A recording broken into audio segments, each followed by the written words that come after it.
Halo teman-teman, selamat datang di channel Pucin Novel Audio. Jangan lupa subscribe ya. Terima kasih. Episode 71.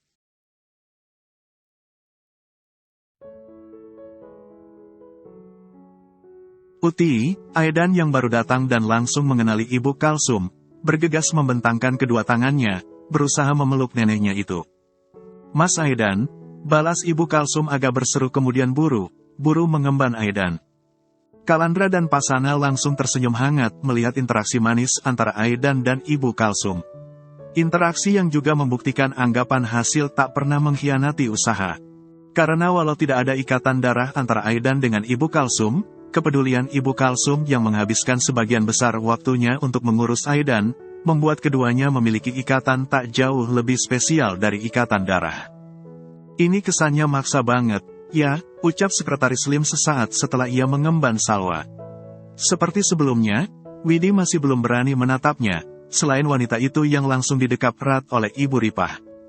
Sekretaris Lim tahu, Ibu Ripah yang sudah jauh lebih sehat dan kini masih memakai mukena bagian atas, takut ia bawa paksa ke Jakarta, tapi cuma dia yang mau saya ajak. "Tadi, namanya Salwa, ya," lanjut Sekretaris Lim yang berakhir mengajak Salwa mengobrol. "Ayo, Mbak," ajak Ibu Rusmini bersemangat. Ia sengaja menggandeng sebelah tangan Ibu Rusmini agar wanita yang usianya 5 tahun lebih tua darinya, mau melepaskan Widi. Tentunya, agar Widi bisa jauh lebih dekat dengan Sekretaris Lim, mengingat interaksi keduanya masih sangat kaku. "Itu si Widi mau sama dia," lirih Ibu Ripah sembari mengawasi Widi yang menuntun kedua putranya untuk melangkah di depan. Widi melakukannya sambil menggandeng kedua putranya itu. Namun, mungkin efek kedua anak laki Widi masih belum terbiasa dengan Sekretaris Lim, atau karena memang masih malu, keduanya malah bersembunyi di balik punggung sang ibu. "Kan," lirih Sekretaris Lim langsung tersenyum masam. Widi juga tersenyum tak kalah masam. "Dijalani sajalah, daripada jadi oleng gara warasnya hilang," batinnya. Namun, melihat formasi kebersamaannya dengan Sekretaris Lim, mereka sungguh mirip potret keluarga bahagia. Di belakang Kalandra, Pak Haji yang nyaris tertinggal karena kehilangan sandal, buru lari menghampirinya kebersamaan Widi dan Sekretaris Lim. Bersama ketiga anak Widi, kedua sejoli itu tampak seperti keluarga bahagia pada kebanyakan. Kalandra dan Pasana refleks bertatapan sebelum keduanya juga kompak tersenyum girang. Sementara yang terjadi dengan Tuan Mahesa dan Pak Mul, walau keduanya masih tampak sangat canggung, khususnya Pak Mul kepada Tuan Mahesa sengaja berinisiatif menggandeng Pak Mul yang harusnya merupakan bapak mertuanya karena biar bagaimanapun, Pak Mul merupakan bapaknya Resti, arwah yang kini menempati tubuh Alea sang istri. Sini, kamu gendong anaknya, saya gendong mamahnya," sergah Pak Haji sampai ngosan karena sampai berlari. Mendengar itu, Sekretaris Lim langsung heran. Dia kurang waras apa memang kelainan, sih?" bisiknya sengaja agak menunduk tepat di sebelah telinga Widi, walau setelah itu, ia kembali menjaga jarak. Widi tersenyum masam, "Dia memang gitu. Musafir cinta, kan?" bisik Widi membalas, walau ia terus menjaga jarak. "Hah, musafir cinta?" lirih Sekretaris Lim makin tidak paham. Ditinggalkan oleh rombongan Kalandra dan Tuan Mahesa khususnya Widi yang sudah langsung melangkah berdampingan dengan Sekretaris Lim, Ibu Muji mendadak merasa merana. "Bah, sih, jahat, makanya enggak punya teman," kesal Nisa yang memilih meninggalkan neneknya. Ia memilih pulang sendiri, membiarkan Ibu Muji dipepet Pak Haji. "Enggak ada yang mau sama saya, ya sudah saya sama kamu saja. Namun karena kamu sudah tua dan enggak menggoda juga, cukup bantu saja jalan sampai depan." "Gandeng? Apa gendong?" keluh Pak Haji masih ngosan. Mendapatkan tawaran tersebut, Ibu Muji langsung mendengkus jengkel. "Dikiranya saya kuli angkut, situ bilang begitu," semprotnya. "Tapi memang cocok," balas Pak Haji dengan jujurnya dan buru minta tuntun Ibu Muji hingga wanita itu sibuk menjerit. Namun daripada Pak Haji yang sudah kelelahan berakhir jatuh dan fatalnya kena stroke, musafir cinta itu tetap menggandeng sekaligus berpegangan pada tangan kanan Ibu Muji. "Saya masih punya suami kesal Ibu Muji geram dengan ulah Pak Haji. Mentang awalnya ia kepergok bersama rombongan Ibu Kalsum, Pak Haji menganggap Ibu Muji dekat dengan keluarga Kalandra. Sudah ayo, antar saya sampai warungnya Arum. Susulin saya karena telanjur ketinggalan. Bah walau sempat kesal, makin lama, Ibu Muji malah menjadi takut pada tingkah ajaib Pak Haji. Kamu jadi orang kok sombong banget, cantik enggak, kaya ya cuma titipan, omel Pak Haji, bantu orang tua, apa salahnya, lanjutnya yang memang sampai ngosan, istri saya yang cantik saja enggak sombong. Saya bukan istri Mbah, kesal Ibu Muji. Oh, jadi situ ingin saya jadikan istri, sudah sana, janda dulu, biar saya renovasi akhlak situ, semprot Mbah Haji.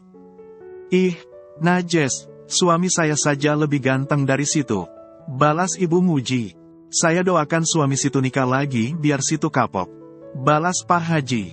Dasar Aki, susah tua lidahnya malah makin lemas, omel Ibu Muji buru pergi, sesaat setelah mendorong paksa Pak Haji yang sampai tersungkur ke trotoar jalan sekitar.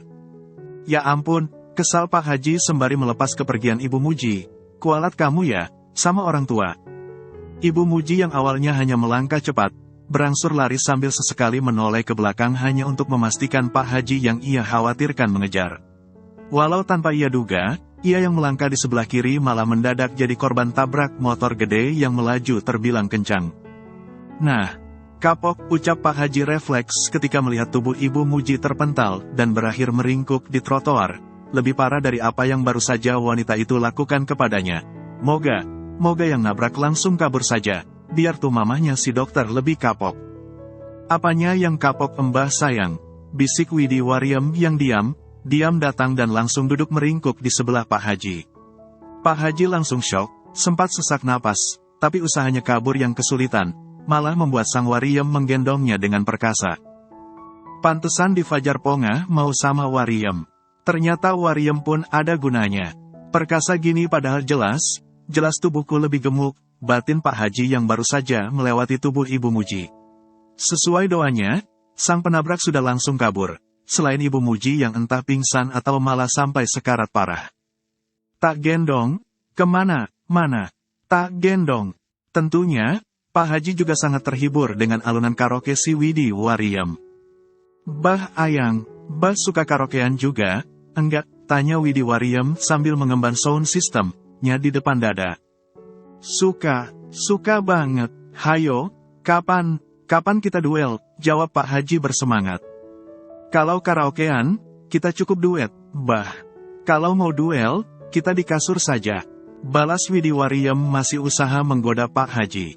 Sudah dibilang, saya enggak doyan batangan, yang doyan itu si Fajar, omel Pak Haji.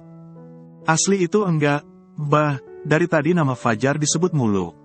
Berasa langsung disinai kehangatan matahari pagi, walau baru dengar namanya. Balas Widi Wariem jadi kepo ke Fajar. Asli, nanti saya kasih nomor wa-nya. Di nomor wa dia juga ada fotonya, dan dia kerja di bank, dalam hatinya. Pak Haji berujar, biar Widi Wariem gelut sama Hani si Herman. Coba siapa yang menang, pasti seru banget apalagi kalau si Septi sampai nonton. Batin Pak Haji belum apa sudah langsung girang.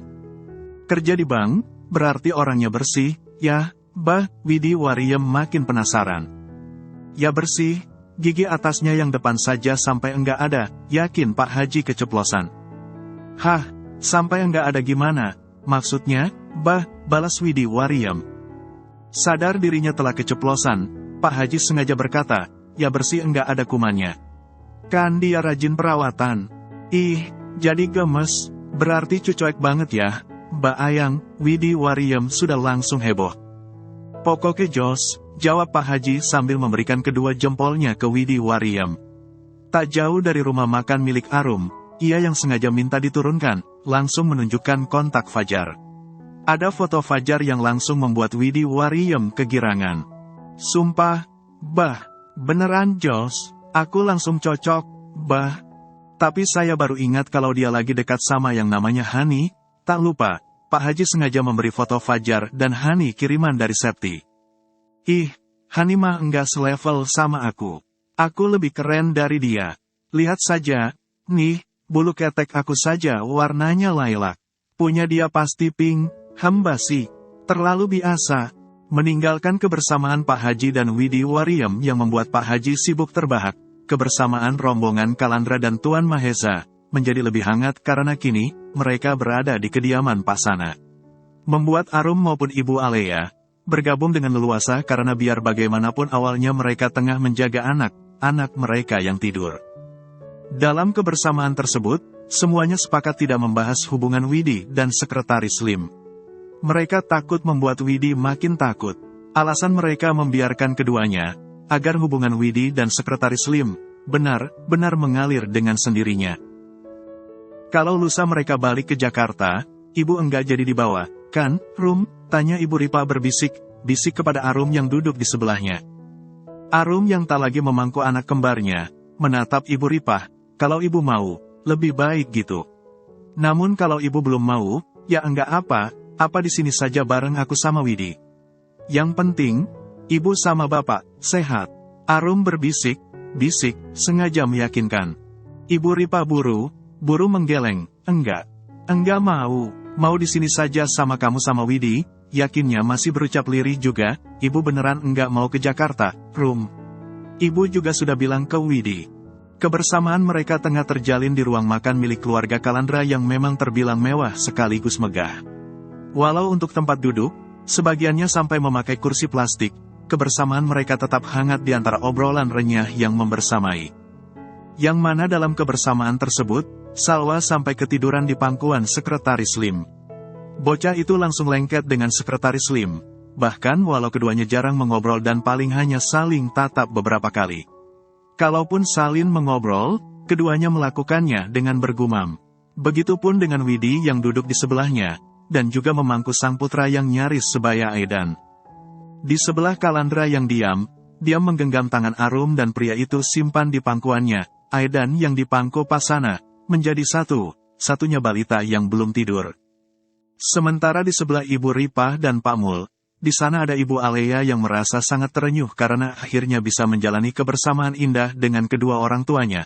Walau baik Ibu Ripah maupun Pak Mul, tidak ada yang mengenalinya sebagai Resti sang putri. Seiring rasa haru yang membuncah, Ibu Alea sengaja mendekap sebelah tangan sang suami kemudian menyandarkan kepalanya di bahu Tuan Mahesa. Ia sengaja bermanja, memberikan senyum bahagianya kepada sang suami yang juga langsung balas tersenyum bahagia sambil menatapnya. Andri, Kal, mamaku memangnya di situ, soalnya sampai sekarang belum pulang, dan kata Nisa, tadi mama bareng rombongan kamu. Kalandra yang mendapatkan pesan dari sang sahabat sejak sekitar pukul 11 malam, langsung mengernyit. Ia mengingat kejadian kemarin malam. Memang, mereka sempat nyaris satu rombongan, tapi itu hanya sampai ketika mereka berada di depan masjid. Selebihnya, mereka tak bersama lagi karena Kalandra hanya fokus dengan keluarganya maupun rombongan Tuan Mahesa. Kalandra, enggak, Andri, cuma kebetulan tarawih bareng saja, dan kami memang sempat bareng sampai depan masjid biasa. Maaf baru bales, dari semalam setelah ketemu istri, langsung lupa sama HP. Sayang, aku sudah siapin air hangat buat mandi. Lirih Arum baru keluar dari kamar mandi dan sukses mengejutkan sang suami. Kalandra langsung mengalihkan tatapannya dari layar ponsel, kamu sudah angkat airnya, kalau kamu turun bro, gimana?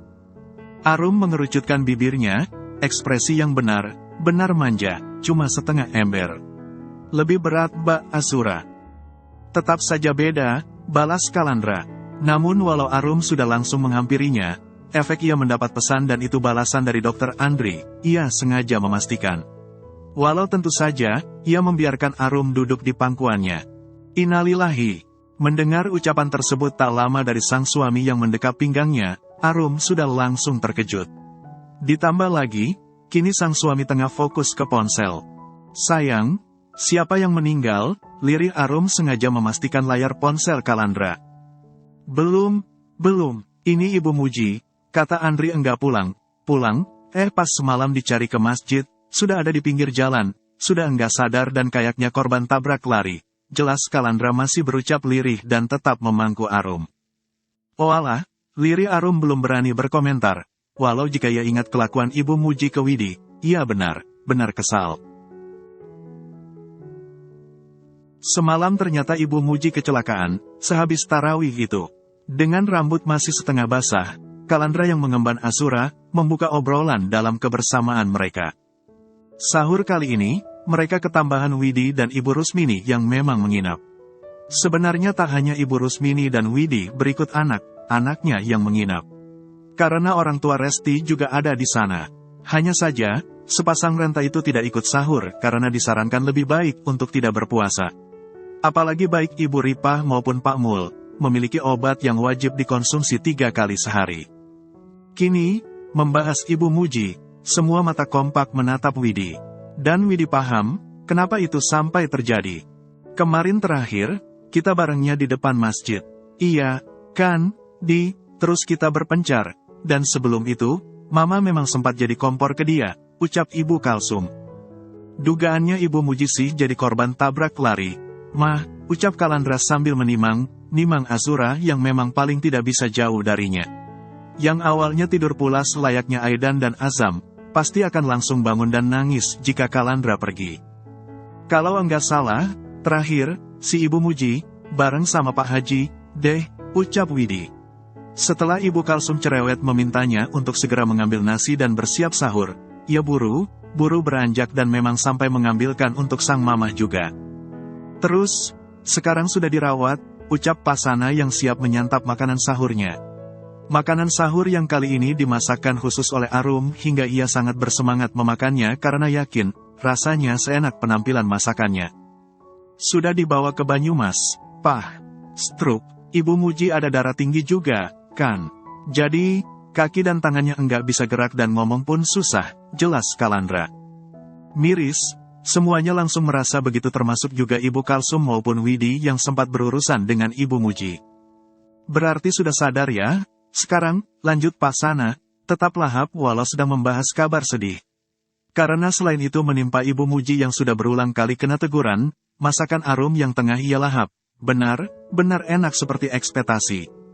Sudah, Pah, nangis terus katanya, balas Kalandra lagi, yang seperti biasa, kembali disuapi Arum dan memang menjadi bayi termuda Arum.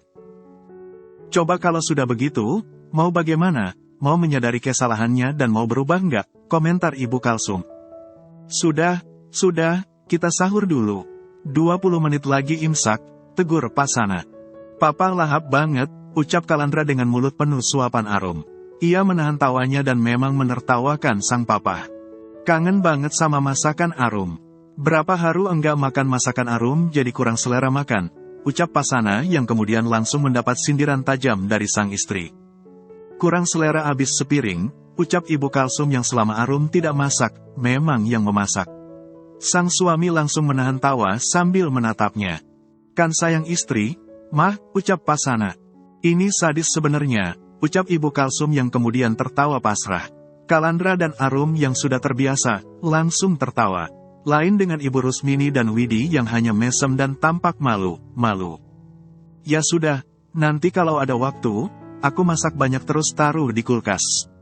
Nanti kalau mau tinggal hangetin biar Mama juga enggak capek. Apalagi seharian, Mas Aidan juga nempel terus ke Mama, ucap Arum dan langsung disetujui oleh Kalandra maupun Pasana. Loh, Mas kok ikutan setuju? Berarti Mas terpaksa juga, ya, makan masakan Mama, todong Ibu Kalsum dan langsung membuat Pasana sibuk menahan tawa. Pasana menertawakan Kalandra yang sesekali ia lirik di tengah kesibukannya mengunyah. Ya kalau asal solusi lebih baik biar Mama enggak capek, kenapa enggak, Ma? Balas Kalandra. Ah, kamu Mas, paling bisa jawabnya mirip papa kamu, ucap Ibu Kalsum. Awalnya Mama pengen belajar, tapi dipikir lebih bikin senang main sama Mas Aidan. Nah, kan, bener. Jadi, nanti masaknya langsung banyak, paling dipisah pakai kotak gitu, biar hangatinnya lebih ringkes enggak harus bongkar pasang, tanggap Kalandra. Oke, nanti Papa Mama, sama Mas kalau mau makan apa, didata, biar aku bisa siapin, balas Arum. Nah, gitu, nanti urusan belanja barang, Papa siap urus, sekalian momong Mas Aidan. Dia paling heboh kalau dibawa ke pasar, timpal Pasana bersemangat karena alamatnya kalau Arum yang akan masak, ia pasti akan selalu makan enak. Subhanallah, mereka sekompak ini dan mereka beneran kompak dalam segala hal, batin Widi takjub dengan kekompakan Arum dengan Kalandra sekeluarga. Termasuk itu ketika suara tangis Aidan terdengar, Pasana yang sudah beres makan, langsung mengambil alih. "Biar papa saja, Mas Aidan," sergah Pasana. Sekitar 2 menit kemudian, Pasana kembali sambil mengemban Mas Aidan. "Lama di sini aku bisa makin baper. Mereka sekompak itu. Pantes, mereka juga kompak bahagia. Moga nanti aku juga bisa begini sih sama keluargaku," batin Widi yang baru ingat. Tadi ia melihat nomor sekretaris Lim mengiriminya. Namun karena Ibu Rusmini sudah telanjur menegur takut Arum di dapur sibuk sendiri, ia jadi belum sempat membaca. Hal yang langsung Widi lakukan setelah beres sahur adalah memastikan ponselnya. Ia meraih ponselnya dari atas bantal dengan hati karena ketiga anaknya masih lelap di sebelahnya. Malahan sambil duduk, Widi mengabsen setiap wajahnya. "Lim, sudah sahur?" Membaca pesan pertama dari sekretaris Lim, Widi merasa aneh. Apalagi sepanjang kebersamaan, sekretaris Lim tipikal yang diam.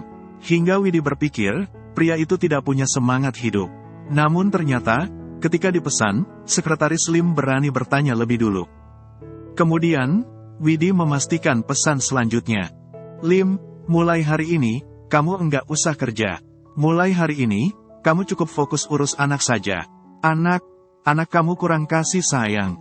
Dan aku tahu gimana sakitnya kurang kasih sayang orang tuaku sendiri. Terus mengenai biaya kebutuhan, kamu enggak usah khawatir karena aku masih waras. Aku enggak akan asal minta kamu berhenti kerja, tanpa kasih biaya hidup yang harus kalian dapat." "Hah?" Widi sampai tidak bisa berkata-kata. Kemudian ia sengaja menghela napas pelan beberapa kali.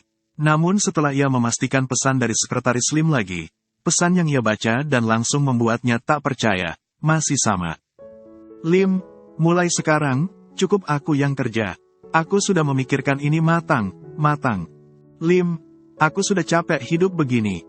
Namun saat bersama anak kamu, aku jadi punya alasan, aku harus tetap hidup, agar aku bisa membahagiakan kalian." Pesan tersebut sukses membuat air mata Widi berjatuhan. Seolah ada tebaran irisan bawang dalam jumlah banyak, selain ia yang mendadak melow. Ini menjadi alasan Widi langsung terenyuh. Lim ingin menjalin hubungan dengannya tak semata karenanya, atau malah karena orang tua Resti yang menjadi alasan mereka mendadak dijodohkan. Namun, ini sungguh mengenai anak yang sebelumnya menjadi batu sandung hubungan Widi dengan laki sebelumnya, dan terakhir Dr. Andri. "Lim, baru kali ini aku ngetik kayak koran. Tapi menghadapi orang seperti kamu memang harus begini."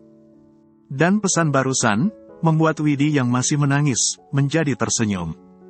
"Lim, kita enggak harus langsung menikah. Karena seperti kesanggupanku, aku beneran sanggup menunggu. Meski kalau memang bisa lebih cepat, tentu lebih baik. Karena takutnya, hubungan kita jadi omongan tetangga kamu. Enggak enak juga kalau kita lantung sementara status kita enggak jelas. Lim, kalaupun sudah menikah dan kamu tetap ingin di kampung, enggak apa-apa. Nanti kita bisa bangun rumah lebih layak. Namun saranku, demi masa depan anak, apalagi fasilitas semacam sekolah jauh lebih bagus di kota, mending kita ke Jakarta. Dan ke kampung cuma buat semacam liburan. Lim, terus itu, buat orang tua Resti, nanti aku juga kasih khusus karena kamu juga sudah enggak kerja. Nanti kamu yang atur saja. Lim, ini, kenapa semua pesanku hanya kamu baca, kenapa kamu enggak balas?" Terlalu larut membaca dari sekretaris Lim, membuat Widi lupa, ia kebablasan. Tiba saja, rasa gugup sekaligus tegang menyelusup masuk ke dadanya, dan berakhir sampai menguasai kehidupannya. "Widi, maaf, baru beres sahur bareng keluarganya Mas Kala." "Lim, keluarganya Kalandra baik banget. Belum pernah aku bertemu apalagi sampai kenal orang sebaik mereka." Widi langsung tersipu membacanya, walau ia sadar, pujian tersebut bukan untuknya. Bersambung dulu ya teman-teman.